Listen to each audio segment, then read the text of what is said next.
வள்ளுவன் வாக்கிற்கு இலக்கணமாய் திகழும் முத்தமிழ் காவலர் முத்துவேலர் பிள்ளை அஞ்சாத சிங்கம் அஞ்சுகத்தின் தங்கம் போராட்ட களம் நோக்கி புறப்படு தம்பி என்று பேரறிஞர் அண்ணா ஆணையிட்ட போதெல்லாம் விதிவிலக்கு தாருங்கள் அண்ணா என கேட்காமல் போராட்ட களம் நோக்கி புயலென பாய்ந்த புலி கொக்கோடி அடைகாக்கும் குறுங்கோடி விளையாடும் பொன்னினரி தீரன் எக்கோடி தந்தாலும் 30 தேவரே வந்தாலும் தான் கொண்ட கொள்கையில் இருந்த பின்வாங்க துணியாத லட்சிய திருமகன் தமிழுண்டு தமிழ் வாழ்வுண்டு தமிழுக்கு நாளும் செய்வோம் தொண்டு என்ற புரட்சி கவிஞர் பாவேந்தர் பாரதிதாசனின் கனவை நனவாக்கி மாண்பிழந்த தமிழகத்தை மண் புதைந்த தமிழினத்தை வான்காட்டி நிலவாக்கி வகை கூட்டி நிற்பவர் 8 திக்கும் தமிழ் மணங்க திக்கெட்டும் திராவிடம் நிலம்ப தமிழகத்தின் தலைமை பீடத்தை 5 முறை அலங்கரித்து எழிலார்ந்த ஆட்சி கண்ட முத்தமிழர் டாக்டர் கலைஞர் அவர்களை வேண்டி எனது உரையை தொடங்குகின்றேன். எனக்கு பேச கொடுத்த தலைப்பு நெஞ்சுக்கு நீதியின் பேரன். தன்மானம் காத்தவர் தந்தை பெரியார், தமிழ் மானம் காத்தவர் பேரறிஞர் அண்ணா. இந்த இரண்டோடும் சேர்த்து தன் இனமானம் காத்தவர் முத்தமிழறிஞர் டாக்டர் கலைஞர் அவர்கள். தன் இனத்தின் சுயமானத்தை கட்டி காப்பவர் முத்துவேல் கருணாநிதி ஸ்டாலின் என்னும் மாபெரும் தலைவர். இந்த மாபெரும் வரலாறு கொண்ட இயக்கத்தை தன் தோள்களில் தாங்கி நிற்கும் இளம் தலைவர். ஒற்றை செங்கல் கொண்டு செங்கோட்டையை கேள்வி கேட்ட திராவிட புயல். அவருக்கு பிறந்த நாள் வாழ்த்துக்கள். ஆயிரம் பிறை கண்டு நீங்கள் ஆகாயம் போல வாழ பாயிரம் பாடுகின்றார் பலர் பாராயிரம் ஆண்டு வாழ. நாங்களோ பெரியாரின் பேரப்பிள்ளைகள். இல்லை என்பேன் நானடா அந்த தில்லை கண்டு தானடா. பல்லோர் பணம் பறித்து பாடுபதாரோக்கு கொடுக்கும் சொல்லில் செயலில் தீட்சிதர்கள் செயலில் உண்மை பொருள் இல்லை என்பேன் நானடா என்ற பெரியாரின் பேரப்பிள்ளைகள் எங்களுக்கு எல்லாம் வல்ல முத்தமிழறிஞர் டாக்டர் கலைஞரை வேண்டி செந்தமிழ்நாட்டின் செல்ல பிள்ளையான எங்கள் அண்ணன் உதயநிதி வருகின்ற களமெல்லாம் வெற்றி வாகை சூட தமிழ் போலவும் கலைஞர் போலவும் வெற்றி வாகை சூடி வாழ பிறந்த நாள் வாழ்த்துக்களை தெரிவித்துக் கொள்கிறோம். பேரறிஞர் அண்ணா சொன்ன ஆரியத்திடம் அடிபணியாத உரம், ஆரியத்திடம் அடிபணியாத உரம் கொண்ட தலைவர் எங்கள் முத்தமிழறிஞர் டாக்டர் கலைஞர் அவர்கள். அவரின் வந்த திராவிட வழி தோன்றல் நெஞ்சுக்கு நீதியின் பேரன் மாண்புமிகு தமிழ்நாடு முதலமைச்சர் துணை முதலமைச்சர் அவர்கள் உதயநிதி அண்ணன் அவர்கள் கலைஞரின் பேரனவர். அவர் என்ன சாதனை செய்தார், ஏன் அவரை தூக்கி பிடித்து கொண்டாடுகிறோம்? பெரியாரின் கொள்கைகளையும் அண்ணாவின் கொள்கைகளையும் முத்தமிழறிஞர் டாக்டர் கலைஞரின் கட்டளைகளையும் கண்போல காத்து திராவிட கொள்கைகளை தூக்கி பிடித்திருக்கிறார். யார் பெயரை சொன்னால் உன் எதிரி தள்ளி குனிந்து ஓடுகிறானோ அவனே உன் இனத்திற்கான தலைவன் என்கிறார் சே. அப்படியாக சங்கிகளை கதறவிட்ட முத்தமிழறிஞர் டாக்டர் கலைஞர் அவரின் வழிவந்த திராவிட வழி தோன்றல் இன்று மாண்புமிகு தமிழ்நாடு துணை முதலமைச்சர் உதயநிதி ஸ்டாலின் அவர்கள். ராமர் கோவிலை மசூதி இருந்த இடத்தில் ராமர் கோவில் கட்டியது தவறு என்று சொல்வதற்கு இந்தியாவில் வேறு எந்த தலைவனிடம் அந்த ஒரு நெஞ்சுரம் இல்லை. அன்று கலைஞரின் தலைக்கு வட இந்தியாவில் சாமியார் ஒருவர் கலைஞரின் தலையை சீவுவதற்கு 1 கோடி பரிசு என்று அறிவித்தார். இன்று சனாதானம் பற்றி எங்கள் அண்ணன் உதயநிதி பேசும்போது அவரின் தலையை சீவுவதற்கு 10 கோடி ரூபாய் விலை வைக்கிறார் வட இந்திய சாமியார் ஒருவர். அதற்கு அன்று கலைஞரின் பதில், என் தலையை நான் சீவிய 4-5 வருஷம் ஆச்சு, அவன் எப்படியா சீவன் சொன்னார். அவரின் வழிவந்த திராவிட தோன்றல் உதயநிதி அண்ணன் அவர்கள் என் தலையை செய்வதற்கு 10 ரூபா சீப்பு இருந்தாலே போதுமே, அதுக்கு எதுக்குடா 10 கோடின்னு கேட்டார். கலைஞருடைய நெஞ்சுறுதி, நகைச்சுவை திறன், மாண்பு அத்துணையும் கொண்டவர் நெஞ்சுக்கு நீதியின் நாயகர் திராவிட வழி தோன்றல் உதயநிதி அண்ணன் அவர்கள். சரி, எப்ப பார்த்தாலும் இந்த திமுக காரங்க திராவிடம் பெரியார் அண்ணான்னு சொல்லி பேசிக்கிட்டே இருக்காங்களே, அப்படி என்னதான் செஞ்சுச்சு இந்த திராவிடம்? இந்த தமிழ் சமூகத்துக்கு திராவிடம் என்ன செய்ததுன்னு கேட்கலாம். 2000 ஆண்டுகளாக கை நாட்டாக இருந்த சமூகத்தை கையெழுத்தாக மாற்றிய பெருமை திராவிட முன்னேற்ற கழகத்துடையது. பெரியாரும் அண்ணாவும் கலைஞரும் இந்த தமிழ் சமூகத்திற்கு செய்த தொண்டுகள் எத்துணை. இன்னைக்கு இந்த அரங்கத்துல ஆண்களை விட பெண்கள் நிறைய பேர் குழுமி இருக்கும். 100 ஆண்டுகளுக்கு முன்பு இந்த நிலை இருந்ததா? 100 ஆண்டுகளுக்கு முன்பு பெண்களின் நிலை என்ன? 1 வயது பெண் குழந்தையும் அன்றைய விதவைகள் பட்டியலில் அடக்கம். அதை கண்டு கொதித்து வெகுண்டெழுந்தவர் தந்தை பெரியார். 1929 செங்கல்பட்டு மாநாட்டில் சில தீர்மானங்கள் நிறைவேற்றாரு. என்ன? பெண்களுக்கு சொத்துல சம உரிமை வேணும், பெண்களுக்கு 50% இடஒதுக்கீடு வேணும், பெண்களை காவல்துறையில் நியமிக்கணும்னு 1929 ஒரு தலைவர் பேசுறாரு, திராவிட இன தலைவர். இன்றைய காலகட்டத்தில் அது சாதாரணமா இருக்கலாம், 100 ஆண்டுகளுக்கு முன்பு அது சாத்தியமா? பல்வேறு போராட்டங்கள் வெடிக்கிறது பெரியாரின் பேச்சை கேட்டு. பல போராட்டங்களை கடந்து முடியவில்லை.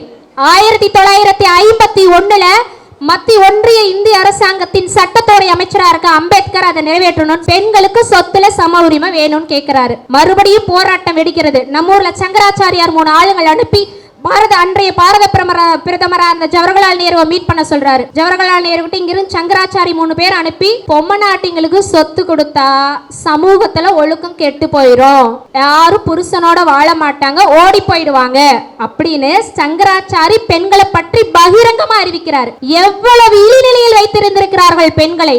பல போராட்டம் வருது. டாக்டர் அம்பேத்கரால அன்னைக்கு அதை நிறைவேற்ற முடியல. மனமுடைந்து தனது சட்டத்துறை அமைச்சர் பதவியை ராஜினாமா செய்கிறார். ராஜினாமா செஞ்சுட்டு சொல்றாரு, I have been defeated but still I am confident. A day will come, a leader will emerge. He will fulfill all my commitments சொல்றாரு.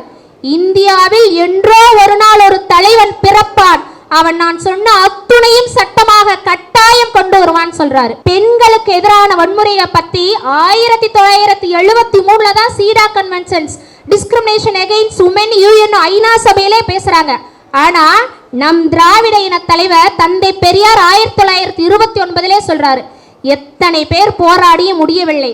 தமிழ்நாட்டில் 1989 நமது மாண்புமிகு முத்தமிழறிஞர் டாக்டர் கலைஞர் அவர்கள் பெண்களுக்கு சொத்துல சம உரிமை வாங்கி தராரு.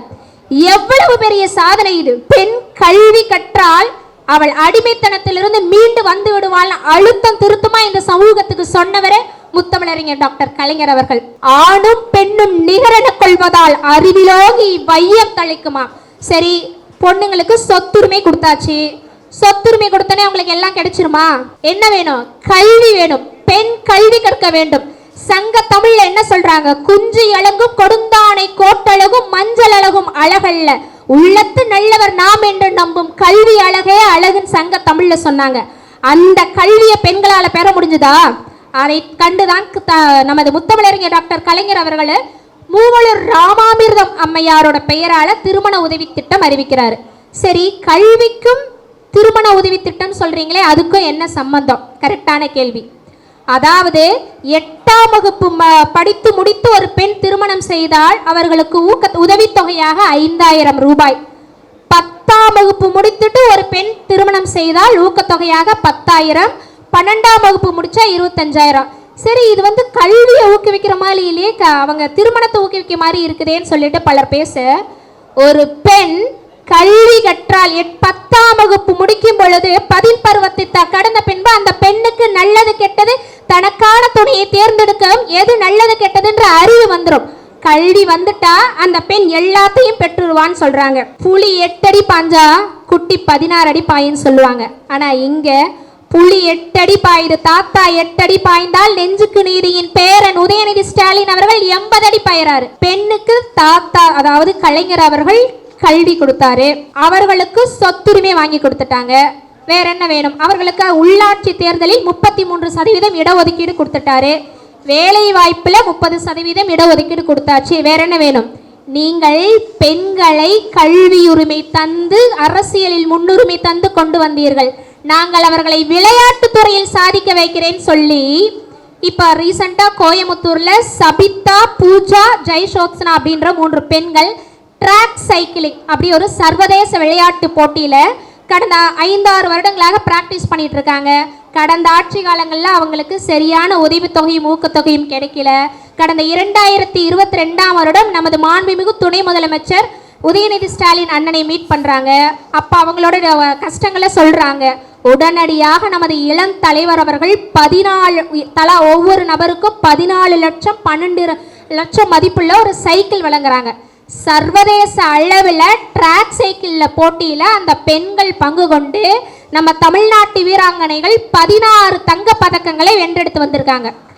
எவ்வளவு பெரிய சாதனை! பெண்களை அவர்கள் களங்களை தாண்டி விளையாட்டு துறையில் சர்வதேச அளவில் சாதனை செய்வது எவ்வளவு பெரிய மகத்தான புரட்சி! சென்னையை சேர்ந்த ஆட்டோ ஓட்டுநர் ஒருவரோட மகள் காசிமான்ற 16 வயது பெண் கேரம் போட்டியில சர்வதேச அளவில் எல்லாமே நான் சொல்ற விளையாட்டு எடுத்துட்டு வந்திருக்க லிஸ்ட் எல்லாமே சர்வதேச அளவில் நம்ம அண்ணன் உதயநிதி அவர்களால் அவரோட ஊக்கத்தொகை உதவி கொடுத்து அவரோட உந்துதலால் சர்வதேச அளவில் பட்டம் பெற்ற பெண்கள். சென்னையை சேர்ந்த ஆட்டோ ஓட்டுநர் காசிமா அப்படின்ற ஆட்டோ ஓட்டுநரோட மகள் காசிமா அப்படின்ற ஒரு பெண்மணி கேரம் விளையாடுறதுக்காக சர்வதேச போட்டிகளில் பயிற்சி பெறுவதற்கு சரியான நிதியுதவி அவங்களுக்கு இல்லை. உடனடியாக நம்ம இளம் தலைவரை வந்து பார்க்குறாங்க. ஆண்டுக்கு 2.5 லட்சம் ரூபாய் மதிப்பில் அவர்களுக்கு ஸ்போர்ட்ஸ் கிட்ஸ், அதாவது விளையாட்டு உபகரணங்கள் மற்றும் அவங்க சர்வதேச பயிற்சி எடுக்கிறதான பிராக்டிஸ்க்கான எல்லா செலவையும் நமது இளம் தலைவர் அவர்கள் ஏற்றுக்கொண்டிருக்காங்க. இந்த ஆண்டு நடைபெற்ற சர்வதேச போட்டியில் 3 தங்கப் பதக்கங்களை வென்றெடுத்து வந்திருக்கிறார் காசிமா என்ற பெண். ஒவ்வொரு விளையாட்டு துறையிலும் தலை சிறந்து விளங்கும் 5 வீரர்களை தேர்ந்தெடுத்து அவங்கள ஒலிம்பிக் போட்டிக்கு பயிற்சி கொடுக்கறதுக்காக ஆண்டுக்கு 1,25,00,000 ஒதுக்குறாரு. அதோட விட்டாரா, விளையாட்டு துறையில கடந்த ஆண்டுகளில் சரியான அந்த ஸ்போர்ட்ஸ் கோட்டா அப்படின்ற சொல்ற வேலைவாய்ப்பு இடஒதுக்கீடு இருக்கு இல்லையா, அது வந்து சரியா அமல்படுத்தலை கடந்த ஆட்சி காலங்களில். உடனடியாக நமது இளம் தலைவர் அவர்கள் இந்த ஆண்டு முதல் அந்த ஸ்போர்ட்ஸ் கோட்டா இடஒதுக்கீடு சரியான முறையில் நிரப்பப்படும் சொல்றாரு. இடஒதுக்கீடு என்றவுடன் நமது முத்தமிழறிஞர் டாக்டர் கலைஞர் அவர்களை நினைக்காமல் இருக்க முடியாது. தாழ்த்தப்பட்ட அருந்ததியின சமூகத்திற்கு இடஒதுக்கீடு ஆங்கிலேயர் காலத்தில் அம்பேத்கரை கொண்டுட்டு வந்துட்டாரு. ஆனால் பிற்படுத்தப்பட்ட மிகவும் பிற்படுத்தப்பட்ட சமூகத்தை சேர்ந்தவங்களுக்கு இடஒதுக்கீடுன்றது அவ்வளோ சாதாரணமாக கிடைச்சிடல. மண்டல் கமிஷன் நடைமுறைப்படுத்த சொல்லி நம்ம முத்தமிழறிஞர் டாக்டர் கலைஞர் அவர்கள் அழுத்தம் கொடுக்க அன்றைய பாரத பிரதமராக இருந்த விபி சிங் அதை கொண்டுட்டு வராரு. வட இந்தியாவில் பல போராட்டம் வெடிக்கிறது. உயர் சாதியை சேர்ந்த மாணவர்கள் தீக்குளிக்கிறாங்க, பல போராட்டம் வெடிக்குது.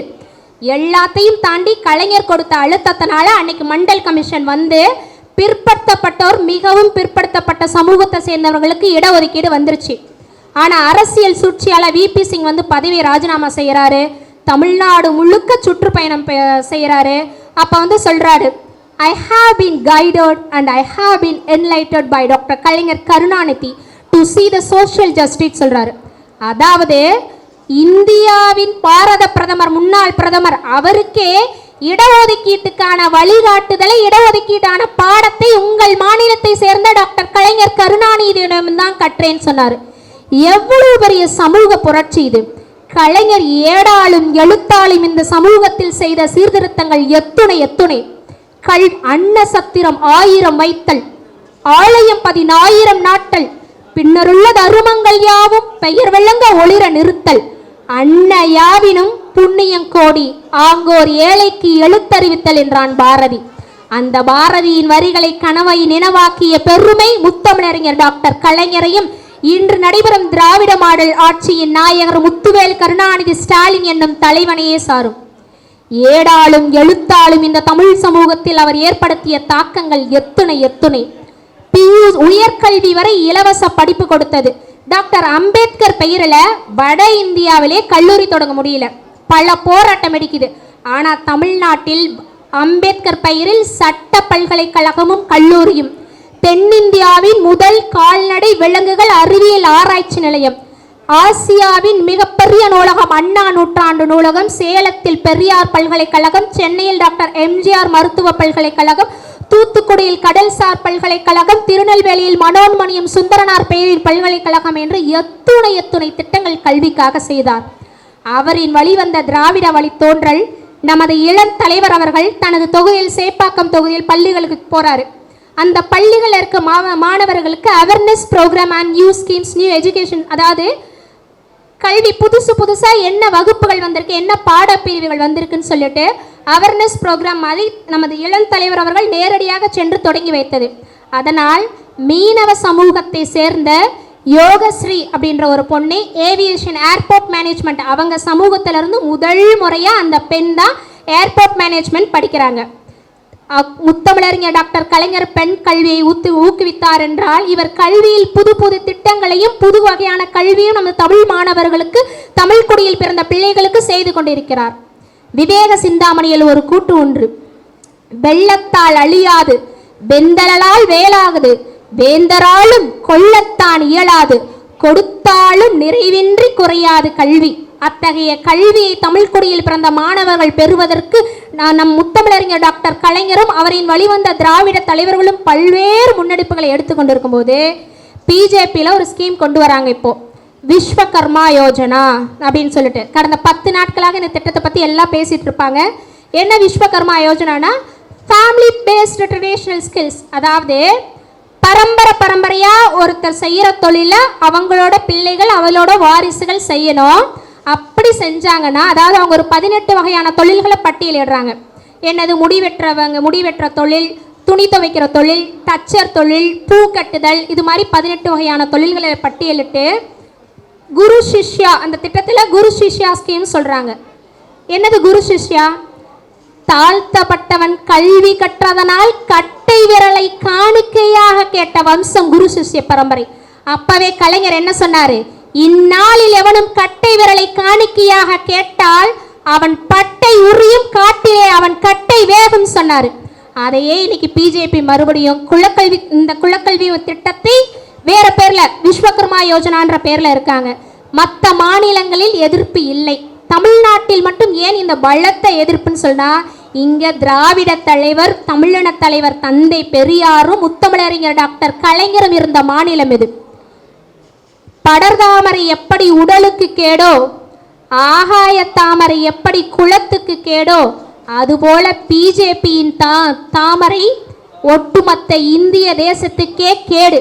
அவர்களை விரட்டி அடிப்பதே நமது நோக்கம்.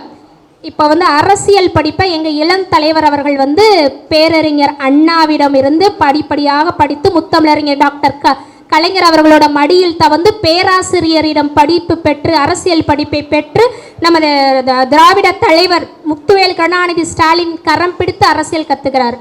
ஆனால் ஒரு சிலர் அமெரிக்காவில் ஆக்ஸ்போர்ட் யூனிவர்சிட்டியில் போய் அரசியல் படிக்கிறாங்களா, இல்லை ஆட்டுக்குட்டி வளர்ப்பது எப்படின்னு படிக்கிறாங்களான்னு தெரியல. அரசியலை படிப்பது என்பது நம் இனத்துக்காக, நம் மண் மீது, நம் மக்கள் மீதும் இருக்கணும். இன்னைக்கு நம்ம இளம் தலைவர்கள், நம்ம இளம் தலைவர் உதயநிதி ஸ்டாலின் அவர்கள் நாடு முழுவதும் சூறாவளி பயணம், கடலூர் போனார், திண்டிவனம் போனார். இன்னைக்கு மாலை சேலமில் ஃப்ளைட்டில் இறங்கியிருக்காரு. ஃப்ளைட் ஒரு 1/2 hour வான மேகமூட்டதாக இருந்ததுனால ஒரு 1/2 hour டிலே. அதாவது பார்ன் வித் சில்வர் ஸ்பூன் சொல்லுவாங்க. பிறக்கும் போதே அவர் முதலமைச்சரின் பேரன், முதலமைச்சரோட மகன். அவர் ஜாலியாக இருந்துட்டு போயிடலாம், எங்கேயோ கொடநாட்டில் போய் ஒரு பில்டிங் போட்டு ஜாலியாக இருந்துட்டு போயிடலாம். ஆனால் அவர் அப்படி செய்யலை. சுற்று போய் ஓயாமல் உழைப்பார். கலைஞர் சொல்லுவாங்க, கலைஞரின் வழிவந்த நெஞ்சுக்கு நீதியின் நாயகன், நெஞ்சுக்கு நீதியின் பெயர், சுற்றி சுற்றி ஓயாமல் உழைத்து கொண்டே இருக்கிறார். எத்துணை கட்சிகள் வந்தாலும், இன்னும் எத்தனை பேர் வந்தாலும் திமுக என்னும் இரும்பு கோட்டையை எவராலும் அழித்து விட முடியாது. எத்தனை நடிகர்களை நம்ம பார்த்துட்டோம். சிவாஜி கணேசன் கட்சி தொடங்கினாரு, எம்ஜிஆர் வந்தாரு, டிஆர் ராஜேந்திரன் வந்தாரு, கார்த்தி வந்தாரு, சரத்குமார் வந்தாரு, விஜயகாந்த் வந்தாரு. எத்தனையோ பேரை பார்த்த கழகம் நம்ம திமுக கழகம்.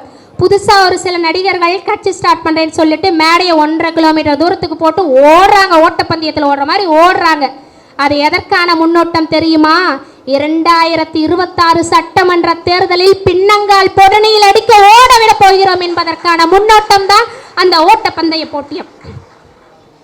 முத்தமிழறிஞர் டாக்டர் கலைஞரின் வழிவந்த திராவிட தோன்றல் எங்கள் அண்ணன் உதயநிதி அவர்கள் பல்லாண்டு பார்வோற்ற வாழ வேண்டும். எத்தனையோ இந்த இளம் வயதில் எத்தனையோ திட்டங்களை அவர் ஓயாமல் நம்ம தமிழகத்துக்கும் தமிழ்நாட்டு மக்களையுமே எந்நேரத்தும் சிந்தையிலும் செயலிலும் நினைத்து கொண்டிருக்கிறார். ஒட்டுமொத்த இந்தியாவிற்குமான நம்பிக்கை அவர். ராகுல் காந்தி பார்லிமெண்ட்ல பேசும்போது சொல்றாரு, you will never ever in your entire life, you will never ever in your entire life rule over the people of Tamil Nadu. You can't be done. The idea of Tamil Nadu is excluded from Indian institutions. அதாவது தமிழ்நாட்டை உங்க கடைசி வரைக்கும் நீங்கள் ஆள முடியாது. யாரை பார்த்து? நாசிச பிஜேபியை பார்த்து கடைசி வரை நீங்கள் தமிழ்நாட்டை ஆள முடியாது. அவர்களுடைய ஐடியாலஜிக்கல் சித்தாந்தங்கள் தங்களிடம் முற்றிலும் மாறுபட்டதுன்னு சொல்றாரு. ஒரு 50 ஆண்டு காலம் ஒரு இந்திய ஒன்றியத்தை ஆண்ட கட்சிக்கே கடைசி புகலிடம் நம்ம திராவிடமும் திராவிட இன தலைவர்களும் தான். பாரதிதாசன் ஒரு கனவு கண்டார். எண்ணரும் தமிழ்நாட்டின் கண் எல்லோரும் கல்வி கற்று பன்னரும் கலைஞானத்தால் பராக்கிரமத்தால் அன்பால் உன்னத இமயமளிப்போல் ஓங்கிடும் கீர்த்தி எய்தி இன்புற்றார் என்று மற்றோர் இயம்ப கேட்டிடல் என்னாலோ என்னார். அப்படின்னா நம்ம தமிழ்நாடு எல்லா துறைகளிலும் சிறந்த விளங்குச்சுன்னு என்னைக்கு நம்ம சொல்றோமோ அன்னைக்கு தான் உண்மையான மகிழ்ச்சின்னு. இன்று முத்துவேல் கருணாநிதி ஸ்டாலின் என்னும் மாபெரும் தலைமையிலும் அவரின் துணையாக நிற்கும் பக்கபலமாக நிற்கும் எங்களின் இளம் தலைவர் அண்ணன் உதயநிதி ஸ்டாலின் அவர்களாலும் தமிழகம் எல்லா துறைகளிலும் வேரூன்றி ஆழமாக முதலிடத்தை பிடித்து வழிநோக்கி சென்று கொண்டிருக்கிறது. அன்று பேரறிஞர் அண்ணா பார்லிமெண்ட்ல ஒரு ஸ்பீச் கொடுக்கிறாரு. கீழே குனிஞ்சு பார்த்துட்டு இருந்த ஜவஹர்லால் நேரு அவர்கள் தலையை நிமிர்றாரு. My country is economically ill, educationally dull, industrially nil, but cultural well சொல்றாரு. இன்று இந்த திராவிடல் மாடல் நாயகர் ஆட்சி சாதனையால் அவர் state is economically well, educationally well, industrially well and culturally well என அனைத்து துறைகளிலும் முன்னேற்ற பாதையை நோக்கி வீரநடை போட்டு சென்று கொண்டிருக்கிறது. நமது அண்ணன் உதயநிதி ஸ்டாலினுக்கு நம்ம எல்லாம் பிறந்தநாள் பரிசா என்ன கொடுக்க போறோம்? வருகின்ற சட்டசபை தேர்தலில் 200க்கும் மேற்பட்ட தொகுதிகளை வென்றெடுத்து அவரது கரங்களில் பிறந்தநாள் பரிசாக கொடுப்போம் என்று சூளுரை எடுத்துக் கொள்வோம். இந்த நல்நாளில் வாழ்க திராவிடம், வளர்க திராவிடம், வாழ்க தமிழ், வளர்க தமிழ். வாய்ப்பு கொடுத்த அனைத்து நல்லுள்ளங்களுக்கும் நன்றி பாராட்டி விடைபெறுகிறேன். சேலம் திவ்யா.